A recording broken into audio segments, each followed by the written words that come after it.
امام احمد بن حنبل رحمۃ اللہ علیہ فرماتے ہیں، ایک دفعہ مجھے عراق کے کسی گاؤں میں رات ہو گئی۔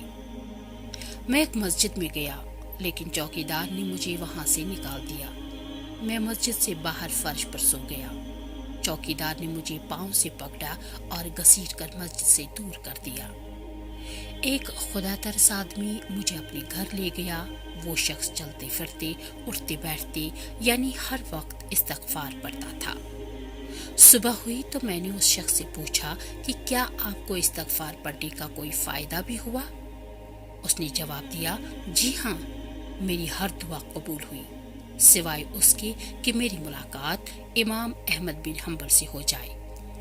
میں نے کہا، میں ہی امام احمد بن حنبل ہوں، اور تم دیکھو کہ مجھے کیسے گھسیٹ کر تمہارے پاس لایا گیا۔